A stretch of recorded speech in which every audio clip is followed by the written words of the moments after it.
Welcome to our webinar. My name is Larry Pearson. I'm Vice President of Marketing for Impetus Technologies, and I'll be your host and MC for today's webinar entitled Building a Mature Foundation for Life in the Cloud, a very relevant topic in today's world.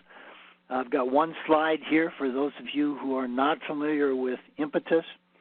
We spend all of our time working with leading corporations to implement this mission statement, which you see here on the screen, enabling a unified, clear, and present view of your business. It is what is commonly referred to as a single source of truth. And today, as these major corporations do that, it really is very dependent on a very interesting migration taking place to the cloud. And I'm sure you're all in the middle of that yourselves, or you would not have joined us today. Welcome to our webinar. And a brief look at the agenda today, it's pretty straightforward. Basically, we want to talk through the different phases and stages in the journey to enterprise cloud onboarding, to deploying cloud inside of your enterprise. We'll go through a series of interesting discussions about the major phases, and we're involved in a number of different projects like this today, and have a couple of our leading experts, Ahmed Al-Sudani and Sumit Sharma, who I'll interview here in a moment, that have joined us for that. And again, at the end of the webinar, we will be certain to answer every question that comes in. If for some reason we cannot do that live, we will make sure that an answer gets out to you via email.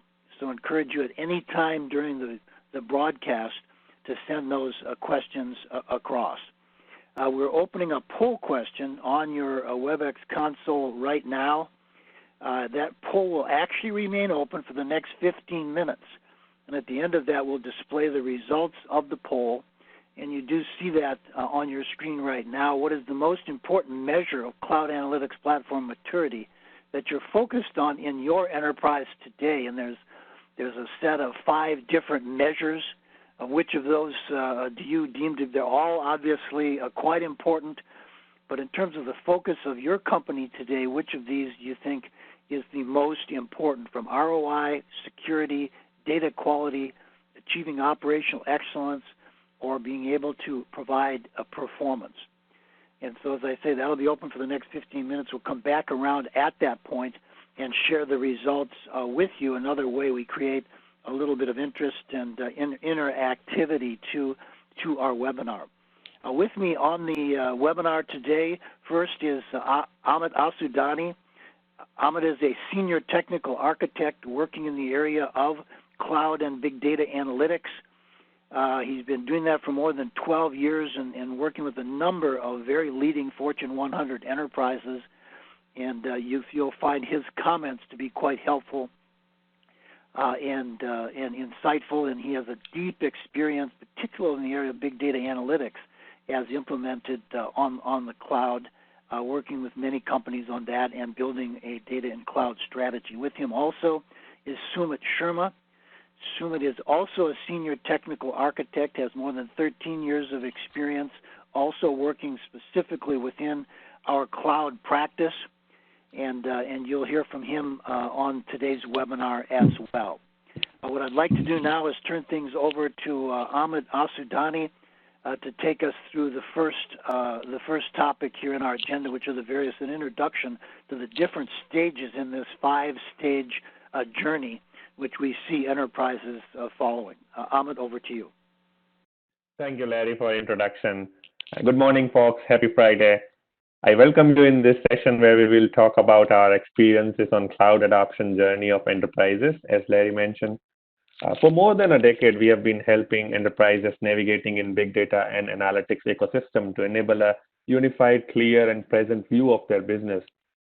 We have firsthand witnessed the transition of enterprises, first using disparate and constrained relational database management systems to on-premise monolith big data analytics platforms like Hadoop.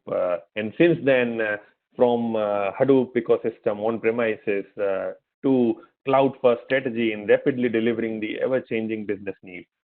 So this adoption journey is really broken into 5 phases. The first one being exploration. This phase enables organization to spread the wings, explore, experiment, assess what cloud has to offer and how it fits with the org vision and the goal. Second being foundation. The building is only as tall as the foundation is built on. At this stage, we'll talk about best architectural cloud setup processes, platforms that would be essential in next phases of cloud journey. The next being migration. At this stage, we are ready and equipped to embark on this journey and start burning the old ships. We'll explore the opportunities of automation in the daunting bulk migration phase. Next being transformation. Once you are ready with your initial setup, best practices to govern, it's time to spread the wings again and start building use cases of your wish list. Last being maintenance and evolution. At this stage, we'll talk about sustenance in the cloud with the need of continuous governance and optimization. With this, I'll quickly get into the details of each phase, starting with exploration. As we discussed, at this stage, organization has already committed on the cloud journey. This phase enables to experiment what cloud has to offer and how it fits with the vision of the organization. The idea here is to make this platform yours, tailored to your needs without really being exposed of much risk. So with that, the first thing comes in training, setting up cloud workshops for executives, arranging trainings for developers, IT, and other users, investing in training portals, creating a culture and incentivizing the cloud learnings and certifications in that space. The next thing would be to establish objectives from each side, from business, from operations, from development team, to align all these stakeholders together, exploring catalog of services, usage patterns, whether organization believes in build versus buy, using platform as a service versus infrastructure as a service.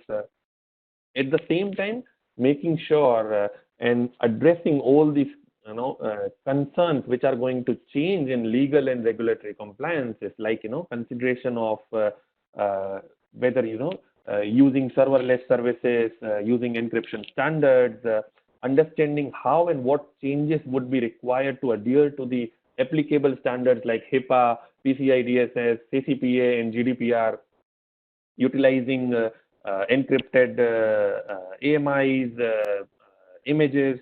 So experimenting on all those aspects, understanding how this applies, curation of sensitive data, whether by means of separating different accounts or whether by means of creating physical network or virtual boundaries around it.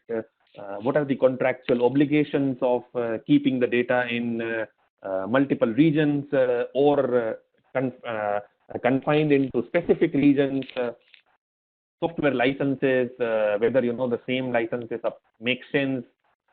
Forecasting capacity, creating strategy on migration, account for cost of parallel executions of data centers, phased plan and timelines of data center exits, setting bounds of usage, what would be the investment, and finally working out based on this information, working out on application and user rollout plans. It could be one end of the extreme is an open plan where almost everything is open and users are encouraged to learn and adopt, gets matured with time, and then restrictions and processes are introduced. Now this approach is expensive, bold, but it has its own benefits of upskilling the workforce. While the other end of the extreme is a closed, safe and cautious approach where everything is carefully guarded and only open based on the right justification needs. Now that gives you the security, but at the same time, introduces a lot of constraints and throttles the pace of innovation. Now, where does that balance lies? That is what we have to, we recommend that we experiment, assess, and find the spot on that spectrum where it suits the most for this enterprise. with this, I'll move on to the next phase, foundation, where we'll be discussing about the opportunities of automation and best practices around it. And I'll invite Sumit to talk about that. Hello, everyone. Sumit, so now you know what you want to do, what your goals are. You have to start setting up some foundational services. You need to define what kind of practices you want to enforce and govern, what kind of self-service or automated platform is required. You don't want every application guy to develop their own ingestion framework, governance practices, and monitoring. If that will go just out of way. So this is the stage where we'll talk about the foundation patterns which will define the backbone of your organization's cloud management. So the first thing that comes into my mind about the automation and self-service is the access control. So I'm sure that each one of you have seen the pain of getting the access in enterprises, especially in bigger organizations. The bigger the organization, more intricate the process is. If you go through the traditional way, then you raise access in some portal and then the admin will approve all those requests, and finally the admin engineer will create all those IAM policies and whatever is required. Just consider the scenario that if you have an automated platform where you once you approve, the automatic provisioning is done and you got the email that your request is provisioned, you are good to go. That will be the awesome day for everyone, right? Another example is the automated data discovery, where you don't have to manually provide what kind of metadata you have in your data and provide it to the in some portal. Instead, as in when you are pushing the data to your ingestion layer, somebody is the automated platform is discovering all those metadata and classifying it based on the data. The other thing is the infrastructure as a code. So we all understand that this principle that we should have immutable infrastructure. We have to make sure that infrastructure provisioning is automated in some shape and form so that whenever any developer needs infrastructure, he should not start building the code to create infrastructure or start building Terraform or CloudFormation script. This automation could be simple utilities to fancy UI where users simply drag and drop and define what they need, and behind the scene after approval everything gets created. So this is the opportunity for automation of infrastructure creation. Similarly, in continuous integration and continuous delivery, when we define the broader definition of our business, technology, operations, and security perspective, we need to define what all automated gates that we need to put as a part of your CI/CD pipeline, and you need to define the toolings that are required to automate all those quality gates. And you can integrate these with your change management solution. Similarly, in the storage lifecycle management, so as and when you start building your applications on cloud, the data grows over time, and data could be of any type, like logs, transactional data, it could be structured data. And based on the different use cases, you need to store those data in different places. So where do you define all those policies or the life cycle of the store? When do you need to archive those? You need to define all those policies in some automated framework where the policy is already defined, and based on the storage type, automatically the policies gets applied. Like in AWS, S3 is there. In S3, different life cycles you can define for Glacier and Glacier Deep Archive. Similarly, in the separate computation from storage. So this is the pattern where you in cloud you need to make sure that all your storage and computation part instances are separate so that you don't have to worry about where your data resides and where the computation is happening. That will improve the overall performance of your cloud application. In the platforms and frameworks, now you have defined the foundational patterns and culture in your organization is embedded. Now we can think about creating reusable capabilities. based on the common needs of organization. These are some of the common platforms and frameworks required by the organization. One example is data lake. So see, data is the center of all the business outcome these days. When you define a data lake, you can consider, like in AWS, you have S3, or for your structured and unstructured data. For your compute need, you have EMR in AWS, you have compute engine and big queries in Google Cloud. Similarly, you have Lambda function in AWS to process the data. You have the Glue for data cataloging. In self-service data flow and analytics, as a part of self-service data flow and analytics, all kind of standalone services provided by the cloud providers. Like in AWS, if you want interactive analytics, you have Athena. If you want big data processing, you need EMR. If you have data warehousing, you need Redshift. For real-time analytics, you have Amazon Kinesis. If you want like operational insight, you can use ElkStack. But now consider a framework or a product which connects all these individual services and provides you a configuration-based or a UI-based functionality to define your data analytics pipeline. You could build this in-house, or you can use some commercial product like Impetus has Stream Analytics. In container orchestration, you have a Kubernetes engine in both in AWS and Google. You have container services. You have Fargate for your managed container services.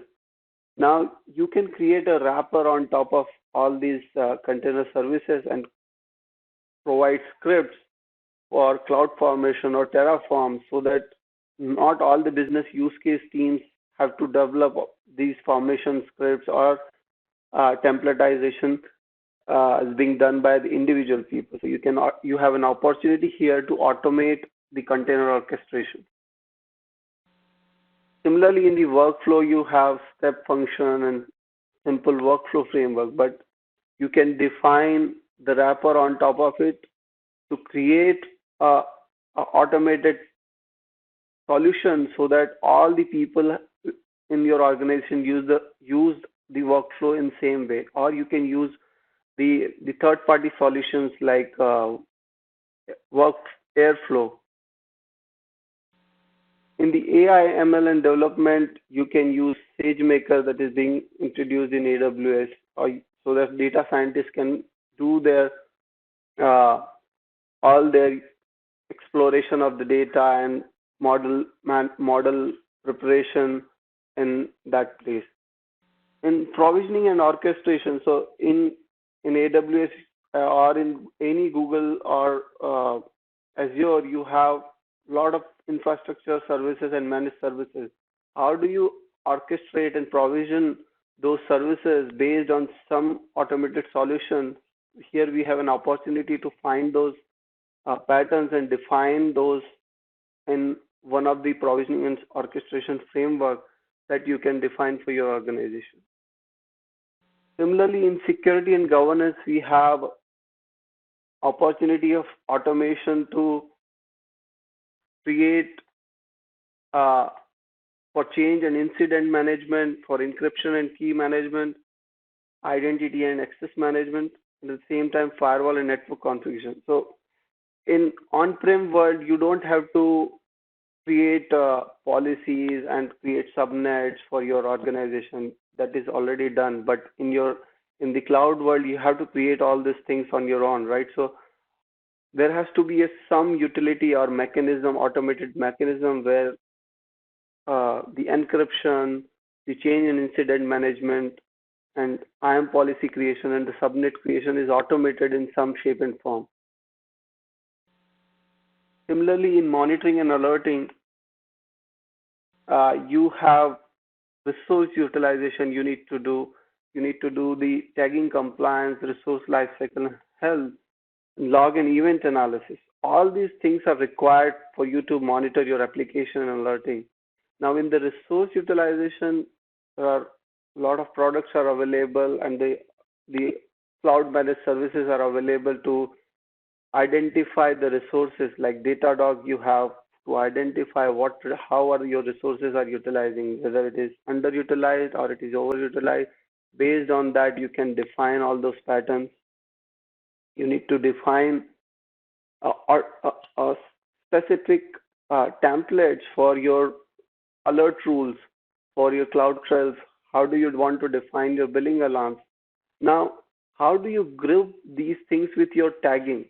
So now tagging is very important to group all your resources in one bucket. Like for example, let's say if you have a finance department, so you can define all the resources required into and make sure that all of your organization is making it sure that they are all the resources are tagged based on some uh, defined pattern, so that you can enforce those tagging on the resources and make sure that all the resources are getting tagged with the help of the tagging that is being provided by all the cloud vendors. Similarly, in the resource lifecycle and health, you need to define uh, uh, a common mechanism to identify the health of the organization based on either cloud managed service, or you can use some automated tools to identify whether your resource is properly working or not. Similarly, in the log and event analysis, you have Elk-Stick, which you can use as a common ingestion platform for your log analysis, where all the logs are getting ingested in Elk-Stick, and uh, all the applications, one person or individual teams can debug what is going on in their application, and they can find out any exceptions or any errors are coming. So now you have defined your uh, foundational patterns, you have defined your uh, platforms and frameworks. Now is the time for you to move your applications to cloud. So here in the migration stage will define or give you some strategies to how to move your applications to cloud. And I'll invite Amit to discuss this in detail. Amit. Thank you, Sumit. Yes, as Sumit mentioned, manual assessment of data application and workloads could be slow, expensive, and error prone. So we are going to talk today about different strategies for different flavor of applications. We are considering three major categories in this session. Next slide, please. Enterprise application migration, data migration, and workload migration. While we are migrating our application from on-premises to cloud, I have borrowed a diagram from one of the Amazon blogs where it talks about browsing through 6 hours and evaluating each application and platform with that lens, whether we need it, whether we still need this application. Do we want to retain it? Do we want to retire it? Do we want to move it as is, lift and shift, or do we want to move it, not making a lot of changes, but at the same time utilizing managed services like backend managed services, converting on-premise MySQL database into managed RDS database over in public cloud like AWS. While the another approach could be completely rewriting those applications in a newer and transformed world of cloud, introducing efficiencies, native capabilities of cloud by introducing serverless, containers, and microservices into the play. Now, so for each application, we apply that lens, detect it, and use services like for lift and shift we use VM import export services available in all three major cloud providers. For managed services in databases, we use schema conversion tools we use the database migration service, which can take care of those converting them into native and managed services. So that's about application migration. So application can only be migrated in cloud when we migrate the data.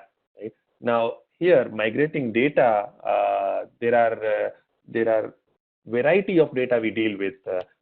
We deal with files, volumes, databases, streams, and challenges of moving data from on-premises to cloud would be in terms of the speed of the data transfer, cost of the data transfer, what all channels are supported, how secure that transfer would be, the compatibility of existing and third-party integrations, if there are any, and most importantly, while the data being moved, what causes the disruption of current and existing services. Now to understand those challenges and do a right kind of a migration, you have to think about the features like ease of use, enterprise readiness of that data transfer utility. So that opportunity of automation is all I am insisting upon. And for that, utilizing right kind of data migration, like online versus offline migration strategies. For online, you can use Kinesis, you can use S3 accelerators, directions, edge locations, while for offline migration, you could use bulk migration devices like Snowball family. For database migration, you have to think about migrating data one time, and then also keeping track of incremental changes, deploying a CDC kind of tools, utilizing DMS service or Attunity or any other Golden Gate third parties, now being cloud agnostic versus being cloud native here. Like you have multiple tools to choose from.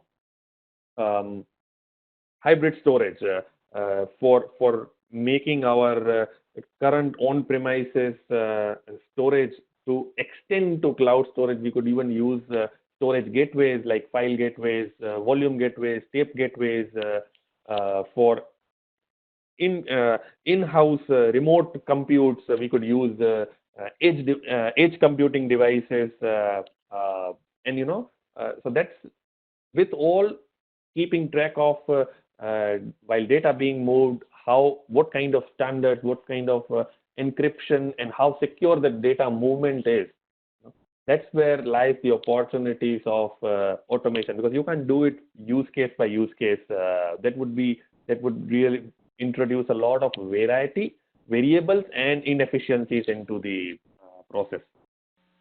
Another aspect is workload migration. Now you have applications which you have considerations, you have data which is being migrated, but there are so many analytics applications and workloads, reporting applications on premises utilizing tools such as Informatica or others like ETLs being.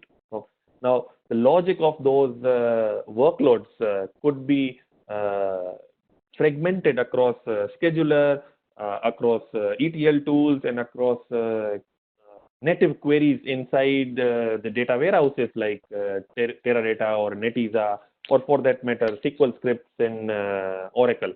Now either we take all those data transformation workloads, understand each of them, understand the need of it, which have been built for over a decade or something, and then move it to the native alternatives in cloud, or deploy some kind of automation which can make sense, skins around all these resources and creates the assessment summary, gives automated transformation from source technology to a native cloud-based technology, and then only making changes which are 5% or 10% of incremental changes. So such kind of automation is really warranted here, and we happen to have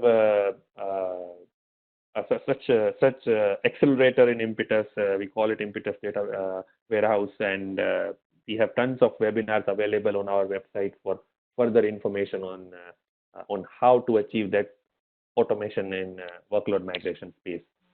So with this, what we are really addressing here is that once you have solid foundation platforms and practices built in, you have your applications, data, and workloads are migrated. Now it's really a time to start transforming your applications and creating a new use cases which were either too constrained or were not even possible to do it in on-premises. Sumit will further discuss on opportunities there. Yeah. So since you have migrated your application to cloud, in the migration phase, at some point of time, we need to migrate in hurry, and because of some data center exit SLAs, and some applications we move as is, like lift and shift, right? So you need to design your application and build it around the cloud managed services where the actual power lies in the cloud, right? Like using the transient or persistent infrastructure. Now, here is the example where, let's say, you have a computation uh, requirement where all your data is getting processed, let's say 10 GB or terabytes of data you are processing, and you are generating a weekly report out of it. Now, if you do it in on-prem, you must have some dedicated nodes which are working on and that you are processing. But in the cloud world, what you can do is you can use the transient EMR, you can use some script creation for your EMR infrastructure. You read the data and then process it, and finally terminate the EMR instance. So you can define all these patterns based on the use case and need. Similarly, you might have an application which are monoliths. You can broken it down into a containerized microservices using the Elastic Container Services or the EKS Kubernetes services, which is being provided both by AWS, Azure, and Google Cloud. You can define all your services in the small containers that will improve your uh, application's performance, and at the same time it will reduce the release cycles and maintenance cycle also. Similarly, in your application, some applications where you don't even need instances to be created, you can use the actual power of cloud where the serverless applications you can develop. In, like, for Lambda function, you can create the complete processing pipeline and the services based on the Lambda function, or you can use the storage which is being provided like Aurora MySQL, where the complete the RDS applications are serverless. Similarly, for NoSQL, you have DynamoDB, where you can use the NoSQL capabilities. You can develop all those use cases based on the NoSQL functionality. Similarly, for, let's say, if you have uh, for your query needs, you can use Athena on top of S3. And for, if you want cloud-based management services, you can use Fargate. So these are the things you have to think about when you actually transform your application. And at the same time, when you are choosing the serverless, you have to think about the right balance also, because sometimes the serverless could be expensive if you are using it very frequently. And with this, we'll move to the maintenance and evaluation stage, where, so now you have transformed your application, but here the main thing is that you have to maintain and evolve into the cloud infrastructure. And how do you uh, continue this journey? Amit will discuss this in detail with you. Thanks, Sumit. Now that we have applications, platforms bustling in the cloud, this is the phase really to iterate through continuous service improvement. Typical activities we are going to talk about is optimizing cost, optimizing service management and customer satisfaction, optimizing infrastructure, optimizing enterprise and application management really. So next slide, please. The need for continuous governance is necessary because when we start the cloud adoption journey, typically there are various drivers, and one of the most important driver would be to reduce the current capital cost and convert into more business aligned revenue streams. Now more than often we have seen the data centers are not fully exited, and cloud cost goes out of control and it spirals out. So that's where the need of automation, what we discussed in the best practices in the foundation layer, would becomes more and more eminent, and periodic, scanning the resource periodically for production. It mean making sure that all the EC2s, all the resources, storage is compatible and adhering to the standards which are required. And on the development or lower environments, it means that shutting off all the resources in the non-business hours or on the weekends,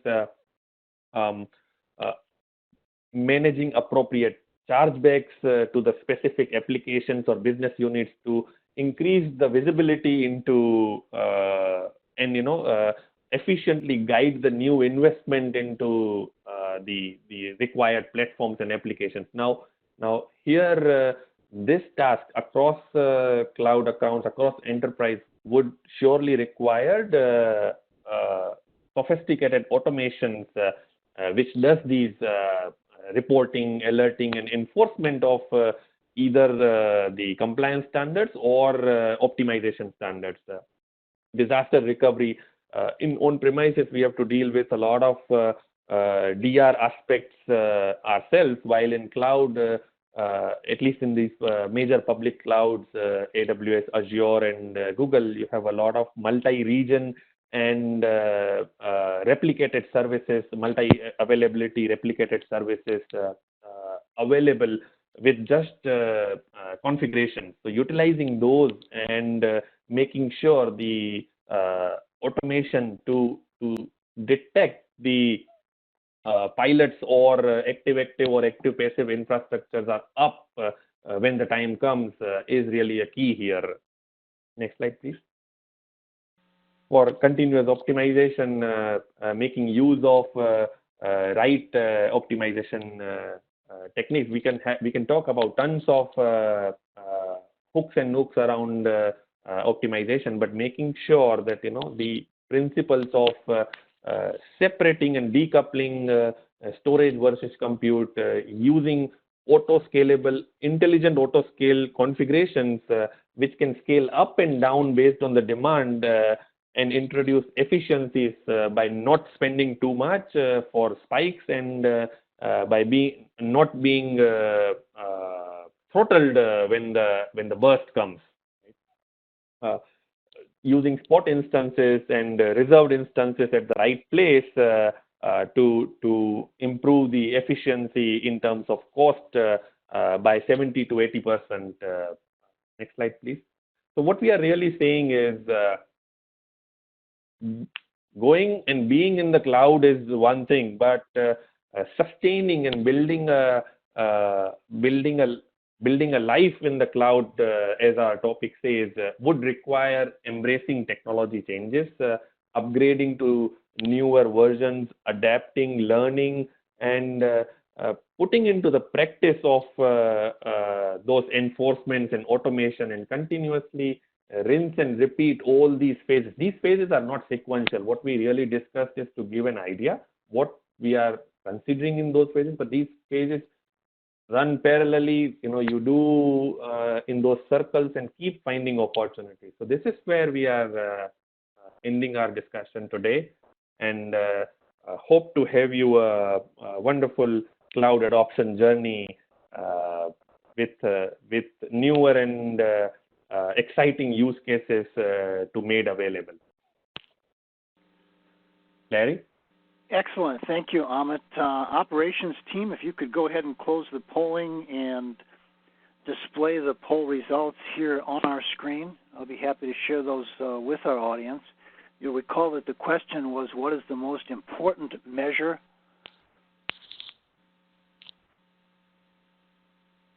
of cloud readiness and maturity? And you see the responses listed here, security and operational excellence being the top two, followed by data quality and performance. So thank you to everyone who responded there to the poll. And I'll turn things back over now to Sumit to summarize some of what we've discussed today, followed by the Q&A portion, reminding you again that there is still time to get those questions in, and we'll answer those shortly. Sumit, over to you. Yeah, so here we discussed about triad on the cloud, and then we defined the foundation patterns which will guide the culture of the organization, and we defined the basic capabilities that are must for your in the cloud journey. And then we discussed about the strategies of moving to the cloud.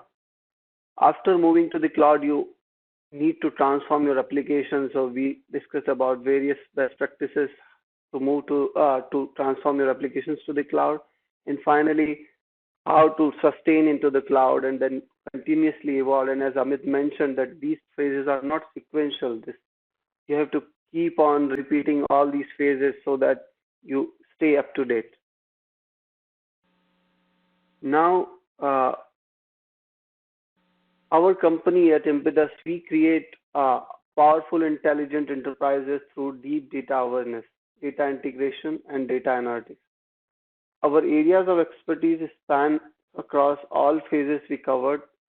We provide consultancy services in cloud enablement, big data, advanced analytics, and AI, and among others. Our automated solutions, we have learned and invested in our experience in creating relevant products and automated solutions. So as some of them listed here, that we have an automated data and workload migration accelerator, helping organizations save thousands of hours in reliably moving their data and applications. We do have a self-service data flow and analytics tool called Stream Analytics, with which you can build and run Apache Spark applications in the cloud 10x faster with a Visual IDE.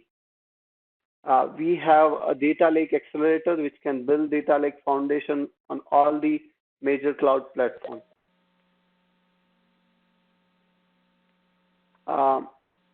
We provide the cloud consultancy on all the major cloud providers like AWS, Azure, Google Cloud, Salesforce. With that, I'm ending the conversation. Thanks, Larry. Great. Thank you very much, Sumit. What we'll do now is transition over to the Q&A portion. You'll also shortly see a second poll, which has to do with some important feedback on your user experience today and any comments that you may have. We take those very seriously. We look at each of those, and that's very valuable for us. And I would ask you to rate your experience on this webinar today. In addition, there is a final poll question which says, would you be interested in learning more about how Impetus is helping enterprises build and accelerate a strong foundation for cloud migration success? And that also we will be certain to follow up with you on that. There are several questions that have come in. Ahmed, I'd maybe ask you to address this first one, which says, should we choose cloud native or cloud agnostic solution for new application and platform development? You may want to explain that a little bit and some of what we're hearing from our clients as they look at implementing that trade-off. So Ahmed, if you'd jump in on that. Yeah, thank you, Larry. This is a very relevant question. We discussed at various stages difference, and we spoke about the tools. Specific, one of the example was whether using a scheduler step functions, maybe in AWS or Airflow, which is more agnostic. Now, the decision is really more organization driven. It involves some questions which the leadership needs to answer. Like, is the problem being addressed a short-term problem, or does it have a long-term repercussions? Maybe do the apps company builds need to undergo major changes as we deploy them across the globe? So really, cloud agnostic is mostly preferred when application features are likely to undergo faster changes, but in smaller chunks. While most the clients with geographically dispersed, sustainable operations, being cloud agnostic is really way to go, so that you are not vendor locked in. But really, ultimate the decision to build a specific cloud platform or remain agnostic depends on the application and the constraints, budget, time. If you are into a small prototype phase, you have limited budget, limited, a lot of constraints, then I would suggest go with the cloud native approach. But if you are building multi-year platforms which will be utilized across the enterprises, being agnostic helps attracting outside development skills as well, and also to safeguard from vendor changes if the time comes to switch the vendor, right? So considering the life expectancy of a software, requirement of modularity and standards, I would leave this decision to business and its processing team. Okay, great. Thank you. Another question that came in is asking about opportunities for automation, standardization for data ingestion and analytics. Suman, maybe you'd want to take this one and talk about a little more of the context of the conversations we're having with our clients on that, recommend any products and approaches. Suman, if you jump in, that'd be great. Thanks, Larry. So here we in the data journey, we have a lot of varieties of data that we have to ingest in the data lake. Like we have a structured data, unstructured data, and there are a bunch of ways you can transform those data. And then finally, based on the data need and the use case need, you need to store it at multiple places. Like if you have NoSQL, you need to store it in DynamoDB. If you have structured data, you can store it in S3. For relational data, you have different RDS solutions.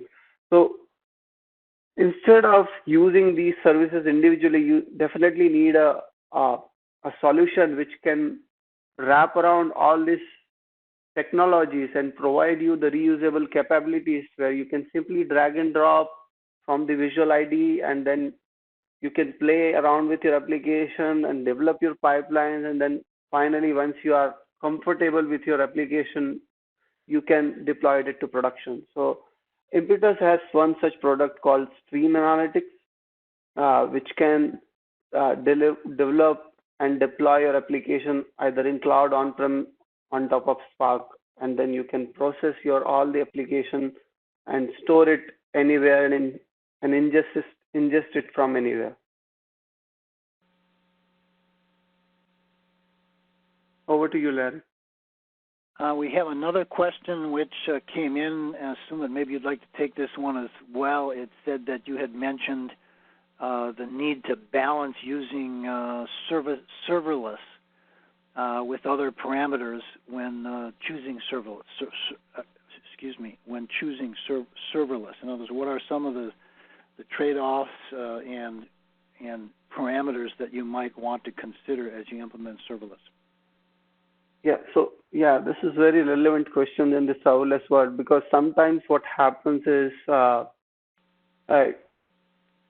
serverless is very fancy and you see it, right? Like you don't have to deploy any instances and maintain the EC2 instances or your VMs in any other cloud vendors. And so, but sometimes if you know that definitely your traffic is this much, I would recommend that you should use the container-based solution instead of serverless, because and at the same time you need to make sure that in the serverless solutions if your traffic is very frequently changing, like for example, one day you are getting thousands of people coming in, another day you are getting like 10 people, then the serverless is very well applicable there. But if you know for sure that, okay, we have a fixed set of people that are going to come to your application or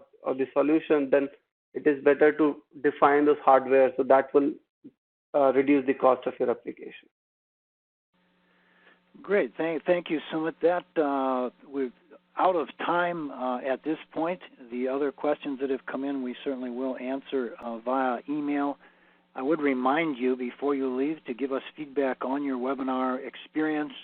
There is that question there still if you'd like us to follow up with you and help you to learn more about what some of our other customers and some of the practices that we've seen as we work with clients doing this, and certainly any feedback which you may have on the webinar as well.